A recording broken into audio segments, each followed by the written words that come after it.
श्री स्वामी समर्थ. माझ्या सगळ्या गोडताईंचं, मैत्रिणींचं आणि स्वामी भक्तांचं माझ्या यूट्यूब चॅनलमध्ये मनापासून स्वागत आहे.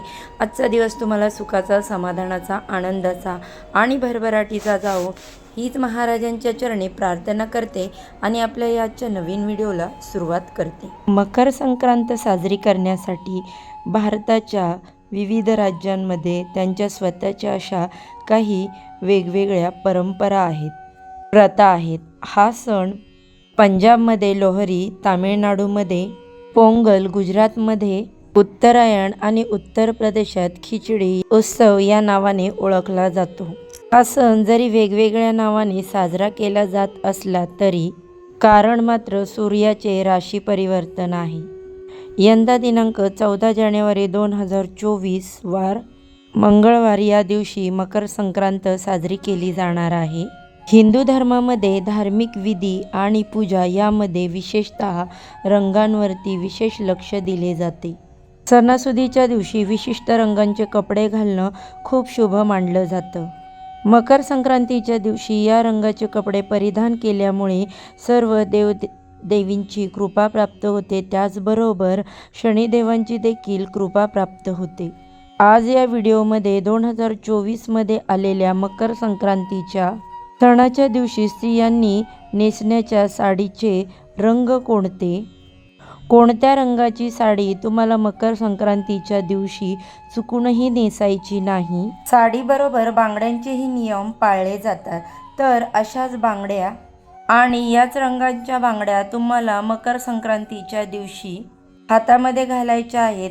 याविषयीची संपूर्ण माहिती जाणून घ्यायची असेल तर व्हिडिओ स्किप न करता शेवटपर्यंत बघा.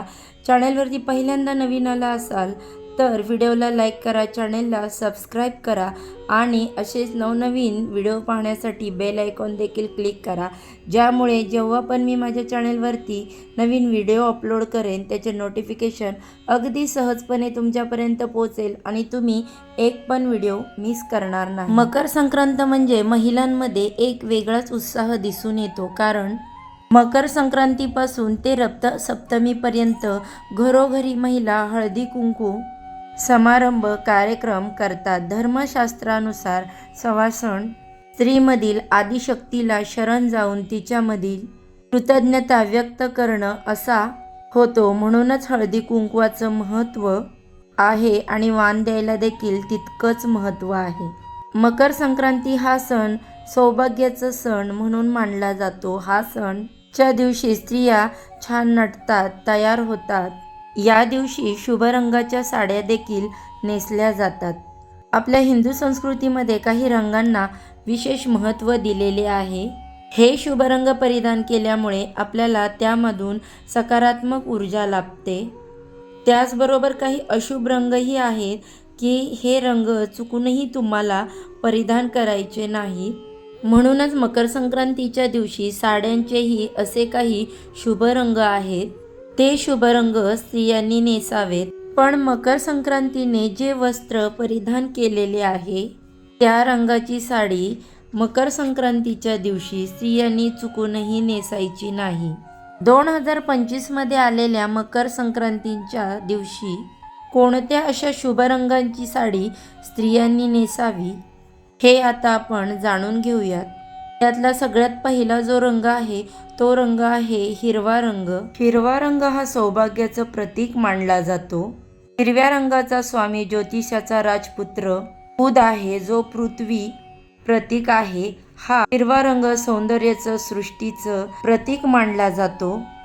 विवाह आणि सौभाग्याचे प्रतीक म्हणून देखील हा हिरवा रंग मानला जातो. हिरवा रंग देवांना प्रसन्न करतो. भगवान शिव हे हिरवा रंगाचे प्रेमी मानले जातात. त्याचबरोबर हिरवा रंग गणपतींना देखील प्रिय आहे. त्यामुळे संक्रांतीच्या दिवशी तुम्ही हिरवा रंग घातला तर तुम्हाला प्रथम पूज्य श्री गणेशांचा आशीर्वाद मिळेल. तुमच्या घरामध्ये रिद्धी-सिद्धीचे आगमन होईल असे मानले जाते. त्यानंतरचा दुसरा रंग तुम्ही मकर संक्रांतीच्या दिवशी नेसू शकता, तो म्हणजे लाल रंग.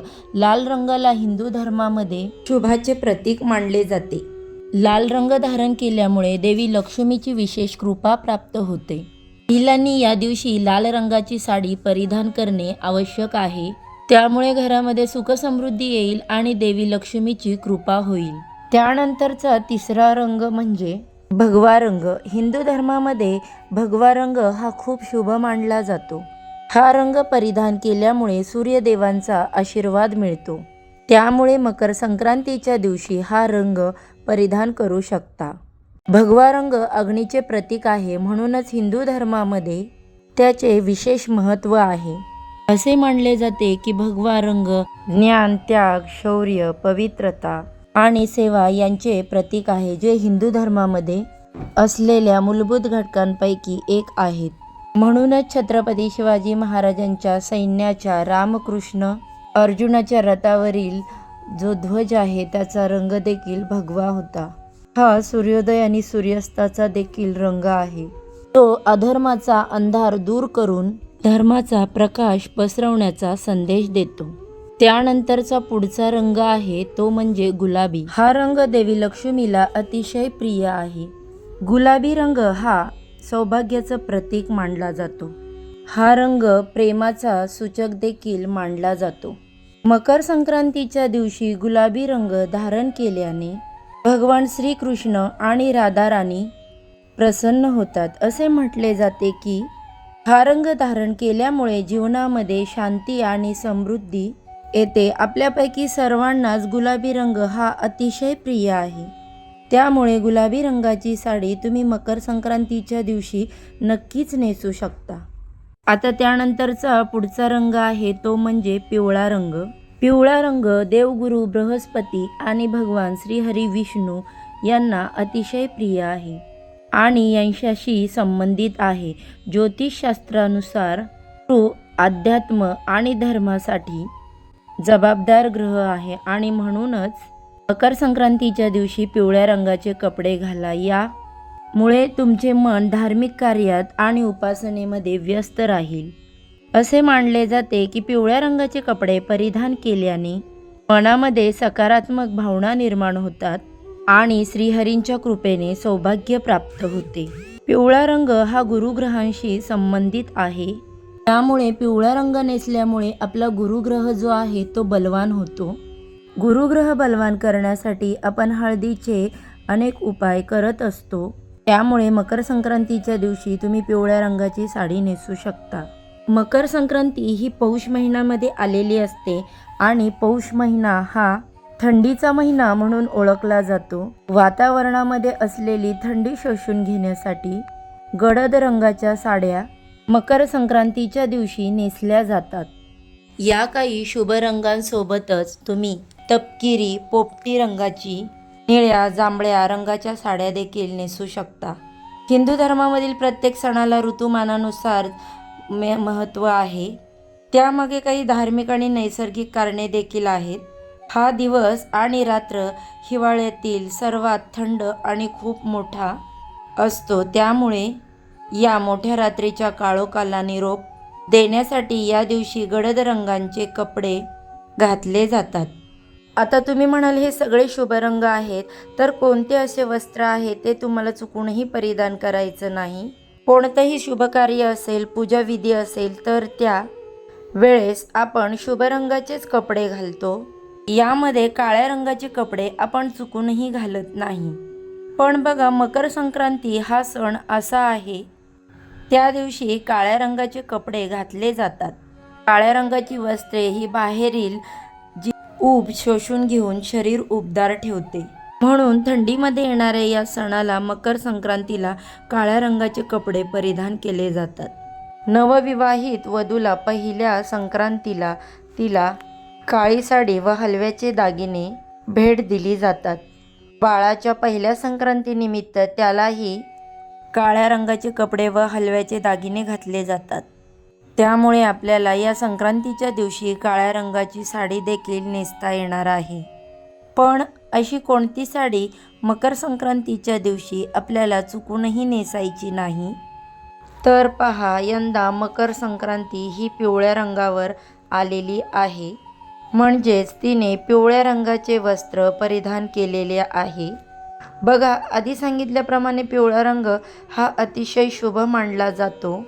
कोणत्याही शुभ कार्यामध्ये पिवळा रंग नेसल्याने आपल्याला त्यातून एक सकारात्मक ऊर्जा मिळते. असं असलं तरी पण ज्यावेळेस मकर संक्रांती ज्या रंगाचं वस्त्र परिधान करते तो रंग आपल्याला चुकूनही घालायचा नसतो. ते निषिद्ध मानण्यात येतं. त्यामुळे तुम्हाला यावर्षी पिवळ्या रंगाचं वस्त्र मकर संक्रांतीच्या दिवशी घालता येणार नाही. पिवळा रंग सोडून सांगितलेले इतर कोणत्याही रंगाची साडी तुम्ही संक्रांतीच्या दिवशी घालू शकता. आता साडी नेसण्याबरोबरच आपण सर्व स्त्रिया छान नटतो, तयार होतो. त्याचबरोबर हातावरती मेहंदी काढली जाते, हातामध्ये बांगड्या घातल्या जातात. पण मकर संक्रांतीच्या दिवशी आवर्जून बांगड्या ह्या भराव्यात. आता मकर संक्रांतीच्या दिवशी आपल्याला कोणत्या बांगड्या घालायच्या आहेत आणि बांगड्यांचे कोणते नियम आहेत ते देखील आता आपण पाहणार आहोत. विवाहानंतर महिलांच्या हातामध्ये बांगड्या असणे हा 16 शृंगारांमधला एक शृंगार मानला जातो. त्याला केवळ धार्मिकच नाही तर वैज्ञानिक महत्त्व देखील आहे. विवाहित महिलांनी हातामध्ये बांगड्या घातल्याने पतीचं आयुष्य वाढतं. यामुळेच आपल्याला मकर संक्रांतीच्या दिवशी हातामध्ये बांगड्या भरायच्या आहेत आणि त्या हिरव्या रंगाच्याच बांगड्या भरायच्या आहेत. हिरव्या रंगाच्या बांगड्या घातल्यामुळे आपल्याला बुधग्रहाचा आशीर्वाद प्राप्त होतो. विवाहित महिलांना पुण्य प्राप्त होते. तर दुसरीकडे वास्तुशास्त्रानुसार हिरव्या रंगाच्या बांगड्या घातल्यामुळे घरामध्ये सकारात्मक वातावरण निर्माण होते. कारण हिरवा रंग हा सौभाग्याचे प्रतीक मानला जातो. त्यामुळे आपल्याला हिरव्या रंगाच्या बांगड्या घालायच्या आहेत. या बांगड्या घालत असताना एका हातामध्ये 6 आणि दुसऱ्या हातामध्ये 7 अशा संख्येमध्ये बांगड्या घालाव्यात. तुम्हाला जास्त बांगड्या जरी आवडत नसल्या तरी देखील ह्या एका नियमाचं पालन करावं. आणि ज्यांना बांगड्या आवडतात त्यांनी हात भरून बांगड्या भराव्यात. बांगड्या भरत असताना त्यामध्ये एक तरी लाखेची म्हणजेच लाख असलेली बांगडी भरावी. असं म्हणतात मकर संक्रांतीच्या दिवशी बांगड्या भरल्याने तुम्हाला अखंड सौभाग्याची प्राप्ती होते. बांगड्या ह्या नेहमी काचेच्याच घालाव्यात. प्लॅस्टिकच्या किंवा मेटलच्या बांगड्या घालायच्या नाहीत. मकर संक्रांतीच्या दिवशी काचेच्याच बांगड्या घालायच्या आहेत. हिरव्या रंगाव्यतिरिक्त तुम्ही लाल किंवा पोपटी रंगाच्या बांगड्या देखील घालू शकता. तो रंगही सौभाग्याचं प्रतीक मानला जातो. सवाष्णी स्त्रियांनी नेहमी काचेच्याच बांगड्या हातामध्ये भराव्यात. हिरव्या रंगाच्या काचेच्या बांगड्या तुम्ही वाण म्हणून सवाष्णी स्त्रियांना देऊ शकता. त्यामुळे तुमचा बुधग्रह बलवान होतो असे मानले जाते. तर 2025 मध्ये आलेल्या मकर संक्रांतीच्या दिवशी या शुभ रंगाच्या साड्या तुम्हाला नेसायच्या आहेत. आणि पिवळ्या रंगाची साडी तुम्हाला चुकूनही नेसायची नाही. आणि बांगड्यांच्या या नियमांचं पालन करून तुम्हाला याच बांगड्या घालायच्या आहेत. चला तर मग आजचा हा व्हिडिओ तुम्हाला कसा वाटला, आवडला असेल तर नक्कीच माझ्या व्हिडिओला लाईक करा, शेअर करा आणि अशीच नवनवीन माहितीपूर्ण व्हिडिओ पाहण्यासाठी बेल आयकॉनला देखील प्रेस करा. चला तर मग आजचा व्हिडिओ इथेच संपवते. उद्या अशा छानशा माहितीबरोबर पुन्हा नव्याने भेटूया. सर्वांना श्री स्वामी समर्थ.